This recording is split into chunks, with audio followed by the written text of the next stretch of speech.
Hi, boys and girls. It's Feelings Friday, and I'm Miss Honeybee, and I'm coming to you today from my backyard, and I don't know if you can hear what I hear, but the dogs next door are barking, barking, barking. Did you know, sometimes I think dogs bark because they get a little worried.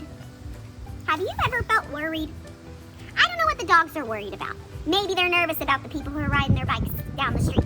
Maybe they're nervous about being outside because they really want to go inside where it's cool. I don't know what they're worried about, but worry can make all of us kinda bark like a dog sometimes. Maybe not actually like, but it can make us kinda scream and shout or get really quiet and nervous. Have you ever felt worried? Worried is one of those emotions where my body has feelings that are very unpleasant. Like maybe my tummy aches and I don't know why. Maybe I have a headache and I'm not sure the cause. But also it's thoughts of concern about things that could happen. The what ifs of the world. When my body has unpleasant feelings, like a achy tummy or a hurty head or tired or jumbly inside like I can't sit still, and my thoughts are what ifs of the world, that's called worry. And right now, during this time where we're staying at home, it's very normal to have what if concerns and thoughts for the world and feelings that are uneasy. Right now, it's very normal to be worried. You know, worry isn't something any of us want. Sometimes I think a worry machine just comes into our brains and then it starts turning, and all the what if thoughts start turning together. I want to practice an exercise with you before you do your lesson today, because worry is really our way of trying to control what's happening around us. We're trying to control the feelings in our body. We're trying to control the thoughts in our brains. And today we're going to read a really good book with Julia Cook called Wilma Jean the Worry Queen, and in it, Wilma Jean is going to worry about things that, guess what? They all turn out kind of awesome. So all the things she worries about never even happen. There's a cool activity at the end with Julia Cook, and you can do that with her. And it'll be so fun to write in a circle all the things you can control, and then write out of a circle all the things you can't control. That way you know that sometimes things are just out of our control and that that's okay. But I want to teach you another tool and trick for working on worry. Are you ready?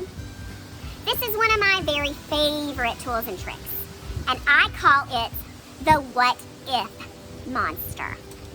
Have you ever heard people say, well, what if this happens? And what if that happens? And what if this happens? And they start to create a what if monster that gets really, really big and it's full of all their what ifs and worries. I like to create, in those moments, space, time, and movement, which means I get up from where I am, I take some beautiful breaths, maybe the rainbow breath that we did this week. I shake it off, because I gotta shake that worry monster right off. And then I make my own wacky worry monster. And I say wacky things, like, what if my nose turned purple and then turned into the shape of grapes and then I had grape nose? What if I started only eating sweet potatoes and I turned orange? What if marshmallows started tasting like peas? What if peas started tasting like marshmallows? What if my chair was 10 times the size it is and I had to jump out of it?